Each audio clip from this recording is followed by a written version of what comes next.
dalam hal ini maaf kita kadang-kadang kalah dengan saudara kita yang beragama Kristen. Saya punya sahabat beragama Kristen, baik hubungannya dengan saya, kenal baik dengan saya. Cerita di agama kami itu ada namanya hak Tuhan. Jadi 10% dari pendapatan itu wajib dikeluarkan dengan nama hak Tuhan. Jadi umpama kok 2 juta, itu yang 100.000 wajib dikeluarkan. Kalau punya 10 juta, itu yang 1 juta wajib dikeluarkan, namanya hak Tuhan. Kalau ada 100 juta, 10 juta dikeluarkan, hak Tuhan, wajib, nggak bisa ditawar. Itu masih ada lagi namanya harta persembahan, 25 juta, 50 juta untuk gereja, untuk membantu saudara-saudara mereka yang seakidah. Kita sebenarnya lebih banyak, ada jariah, ada sedekah, ada infak, ada hibah, ada hadiah. Tapi prakteknya kan praketek kita. Lah orang itu semakin kaya, semakin medit, betul? Gak percaya? Wong kuwi mundak sugih saya pelit. Semarang napa namine? Saya sugih saya pelit. Coba misalnya jenengan tasik melarat, gadah pitik 10, terus dulurin jenengan badhe mantu, terus jenengan diaturi, Dek, aku arep mantu, keponakanmu arep dadi manten, pitikmu kok 10, tak jaluke loro ya, paringke mboten? Paringke wong pitik ae kok, kalong loro sik duwe 8. Terus jenengan saya sugih duwe sapi 10. Lho wis guyu to, dulurin jenengan arep nyunake, itu jenengan diaturi, Dek aku arep nyunake ponakan sampean, tapi ini sampean kok 10 tak jaluk loro ya, paringke mboten? Paringke tletonge.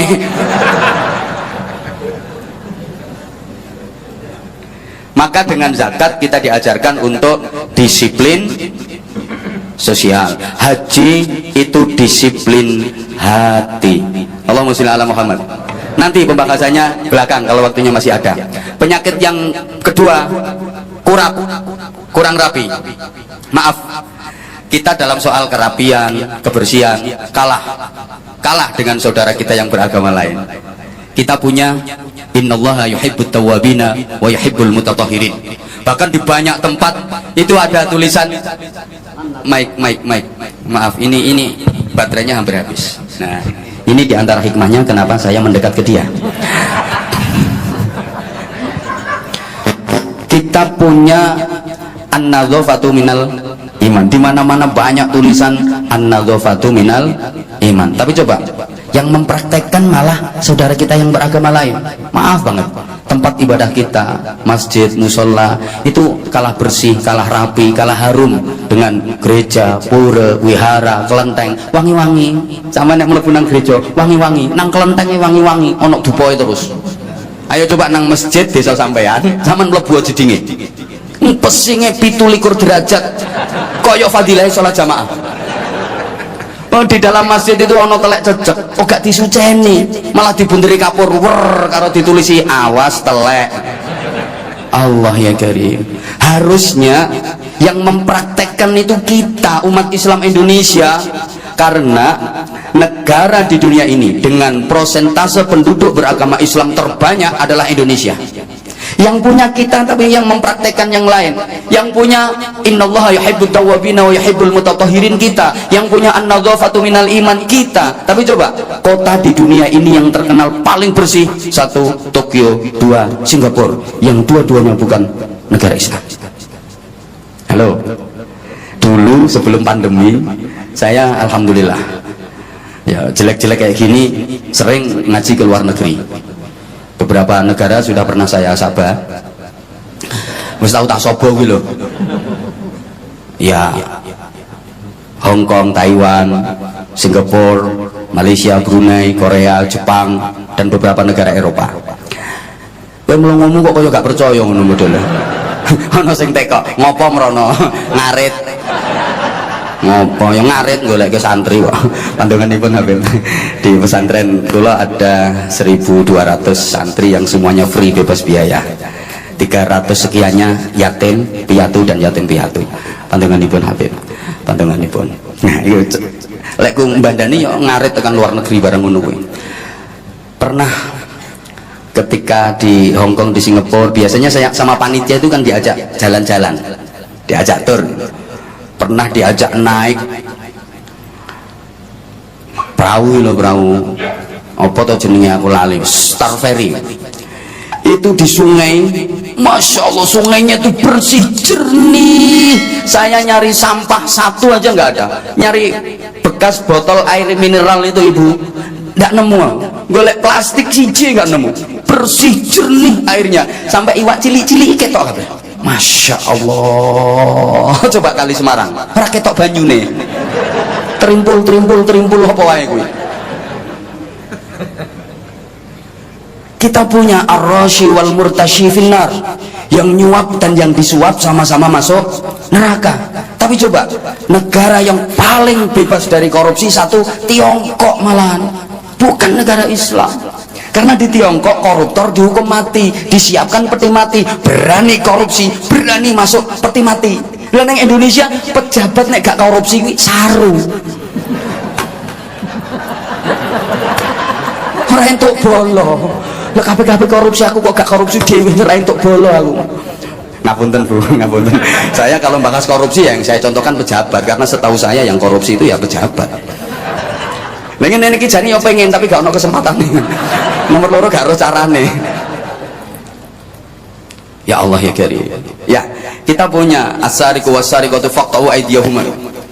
Tapi subhanallah, negara yang paling aman dari tindak pidana, tindak kriminal itu malah Belanda sama Selandia Baru. Ini kurang. Dalam hal ini memang kita itu kurang rapi. Berikutnya, gak suwe-suwe. Apa? Kutil. Wis ngene ae dalile. Kurang teliti. Kadang kita malu ya. Kalau anaknya orang Islam kepingin menempuh pendidikan yang bermutu, yang berkualitas, harus sekolah di sekolahan-sekolahan yang bukan milik Islam. Betul? Sekolah yang bonafit, apalagi yang standar internasional, yang kelasnya levelnya atas, itu rata-rata milik mereka. Malu dong kita harusnya. Ya kita punya TPQ atau TPA, tempat pembuangan anak, punya madrasah diniyah, punya pondok-pondok pesantren, tapi rata-rata nasibnya la yamutu wa la yahya, tidak bermutu mergo kekurangan biaya. Ini ya bahasanya beliau. Rata-rata begitu.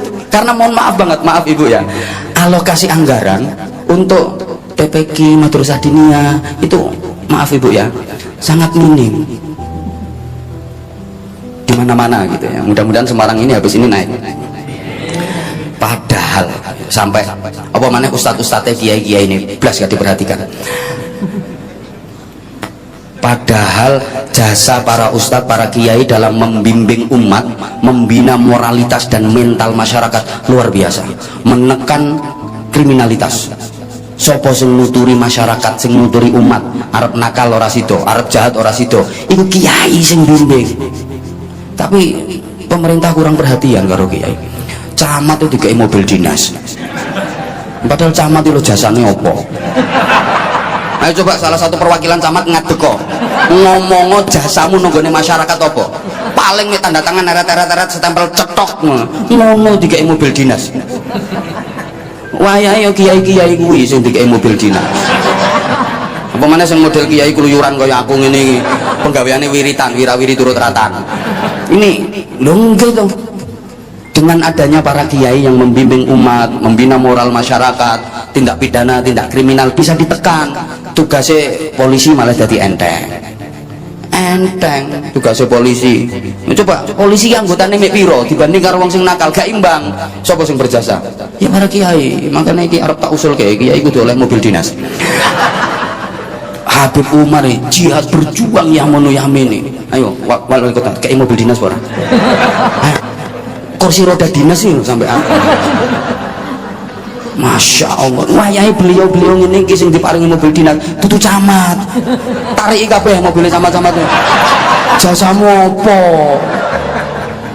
Entek-entek anggaran. Cocok Gus nggih? Sampai mobilnya Guse sing didamel karo Habibe. Wakil wali kota ngopo terusan? Ganti mobilnya wakil wali kota nek pengen barokah Biasanya kalau lek bar digawe Habib iso munggah pangkate. Nek ra digawe mudhun dadi ketua RT.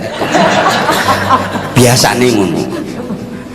Makanya ini sekaligus saya usulkan Ibu ya, kalau bisa ketua RT itu diganti, namanya diganti, jangan RT tapi diganti kepala daerah tingkat 7. Ya biar agak terhormat gitu. Jadi kepala daerah tingkat 7. Kan kepala daerah tingkat 1 itu gubernur, ya toh? Bupati, wali kota, kepala daerah tingkat 2, camat, kepala daerah tingkat 3, lurah, kepala daerah tingkat 4, kepala dusun, kepala kampung, kepala daerah tingkat 5, ketua RW itu kepala daerah tingkat 6. Jadi RT itu kepala daerah tingkat 7. Jadi nanti tolong dibikinkan SK Ibu, jadi biar terhormat kepala daerah tingkat 7. Ngono, ojo RT. RT ini singkatannya rugi terus. Lu pekerjaannya paling rekoso, langsung bersentuhan dengan umat. Coba, sing paling rekoso ku RT. Enek opo-opo, RT sing paling soro. Nggih napa nggih? Tapi gak oleh bayaran, tunjangan nek tepak arep bodo tok lho. Iki klambi batik karo sarung welek. Kadang-kadang 7 tahun gak ganti. Ya Allah, lan dhuwure titik RW rugi wae. Melas nelongso, makanya gantos kepala daerah tingkat 7. Allahumma sholli ala Muhammad. Allahumma sholli ala Muhammad. Nah, wong niku nek mboten teliti, mesti kuciwa, mesti gelo, kapitunan, wirang gara-gara gak teliti. Contoh, ini contoh. Ini ada kasus terjadi laka lantas, kecelakaan lalu lintas dengan benturan yang sangat keras. Korban jatuh bersimbah darah. Biasa kalau lagi ada korban kecelakaan lalu lintas apalagi bersimbah darah kayak gitu, masyarakat langsung gerombol mengerumuni, dikepung masyarakat rame. Nah ini ceritanya ada seorang wartawan yang kepingin ngambil foto dari jarak dekat untuk dimuat di medianya. Dia kesulitan soalnya dikepung wong. Nah akhirnya si wartawan ini cari cara gimana supaya bisa mendekat ke korban untuk diambil fotonya. Dia terus ngomong minggir. Nah orang-orang pada nanya, sopo iki kok minggir kayak gini? Aku bapak korban. Kerungu ngono, minggir iki bapak korban teko. Wartawan bisa masuk. Begitu sampai di dekat korban, dia pucet gemeter karena ternyata yang jadi korban bersimbah darah itu adalah kire. Lendek ini wis kadung ngaku dadi bapak berarti statusnya dene apa? Ayahnya kire. Ini gara-gara kurang teliti. Makanya mohon maaf jenengan kalau mau ngaji harus betul-betul teliti. Ini kiai beneran apa enggak? Oh jangan kerudung-udungan gombal ndase mbok anggap kiai. Lah kayak wong arep ngedos kan ndase dibul-bul. Kayak berarti kiai kabeh kan? Memang umumnya kiai ki sorbanan, tapi orang kabeh sing sorbanan kuwi kiai, ngono lho. Woi. Paham mboten? Umumnya emas rupane kuning, tapi gak kabeh sing kuning kuwi emas. Wong angger warnane kuning mbok anggap emas. Lah sampean isu-isu peteng tengen no toilet kae berarti ngetokne emas kae. Nyari kiai Habib yang nasab dan sanad keilmuannya nyambung ke hadratul Rasul Muhammad sallallahu alaihi wasallam. Maka di mana-mana saya sampaikan golek kiai kanan, ojo kiai kiri. Maksudnya kiai kanan itu napa? Ya kiai yang bisa baca dari arah kanan. Maca Quran teko tengen. Maca kitab kuning teko tengen. Kitab-kitab turos teko tengen. Insyaallah wis mateng. Alatnya wis lengkap mulai nahwu, sorof, qawaidul fiqhiyah, usul fikih, mustalah hadis, ulumul Quran, mantek balaghah, mateng. Nek ustaz kiri gak iso maca teko tengen, macane teko kiwa, terjemah. Nah, gue biasanya sing diwaca Fathul WhatsApp, Raudatul Facebook, Kifayatul Instagram, Hidayatul Twitter, Nihayatul TikTok. Nah, sanadnya sampai Syekh Google radhiyallahu anhu. Makanya jenengan kudu teliti. Ojo sekedar pokoknya iki viral tak rungokke. Lu ngajine bener apa ora? Ini ngajine yang di kiai ini sapa, gurune sapa, sanad keilmuannya sampai Rasulullah apa ndak? Teliti nggih. Mbok gak digatekke kok. Yes. Terus sing terakhir kusta. Rakus harta. Ini halaku ummati sing garakno rusak lan cilokone umat iku diantarane mergo kusta. Rakus harta. Kanjeng Nabi wis ndawono soalé laukana libni adam wadiyan min dawin la bataka ayyakuna salisan. Andaikan manusia itu punya 2 jurang. Umpama menungso ki duwe emas 2 jublang, Kanjeng Nabi lek gawe contoh mesisan gak trimo 2 kardus 2 koper 2 jublang dietno pisan cekak nek dibantah. Umpama menungso ki duwe emas kok jumlahe ki 2 jurang, ngono mesti sik kepingin duwe 3 jurang, sampai maaf mulutnya disumbat oleh tanah. Kanon teh. Padahal yang namanya dunia itu ya Allah sangat mencelakakan dan membinasakan. Pernah Rasulullah satu ketika jalan-jalan bareng para sahabat, di tepi jalan mendapati anak kambing, bahasa Inggrisnya the cempe, anak cempe mati, dipegang telinganya sama Rasulullah, diangkat, kemudian Rasulullah bersabda, hadhihi dunya ad-dunya jifah, iki lho dunya iki batang, dunia ini bangkai, dunia ini koyok batang.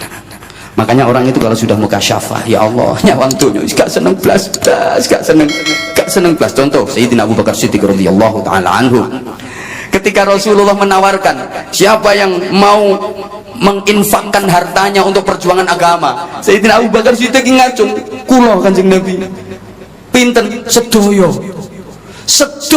seluruh kekayaannya diinfakkan untuk perjuangan di agama Allah, seluruhnya, sampai Rasulullah menitikkan air mata dan menyapa banget. Terus kalau semua, terus istrimu, keluargamu, anak-anakmu bagaimana? Kata Rasulullah, cukup bagiku memiliki Allah dan Rasulnya. Kok bisa seperti itu, ibu bapak jemaah rahimakumullah? Soalnya Sayyidina Abu Bakar Siddiq nyawang dunya koyok batang, maaf nyawang dunya koyok gak dikatekke aku. Halo. Jadi gampangane wong nek semoga syafa bener nggih. Nyawang donya iki padha karo nyawang batang. Nyawang duit karo nyawang laran. Ngertos laran? Napa cara ngene? Nyawang duit karo nyawang sampah padha. Allahu yarham almarhum li rahmatil hayyil qayyum Habib Ja'far Al-Kaf. Allahu yarham. Niku sisa ngoten niku nyawang duit karo nyawang laran. Makanya beliau punya hobi buang-buang duit di laut. Ya Allah, nyawang duit karo nyawang larani podo. Nek kula dereng saged Bu Wakil Wali Kota nggih. Dereng saged saestu kula dereng saged. Kula nyawang duit ya ketok duit, nyawang laran ya ketok laran. Dereng saged. Aku lek ngomong iso kuwatir iki kok disangoni laran tenan aku. Ngapunten Ibu, kula dereng saged, saestu dereng saged nggih. Kula dereng saged. Kula nyawang duit tetep ketok duit.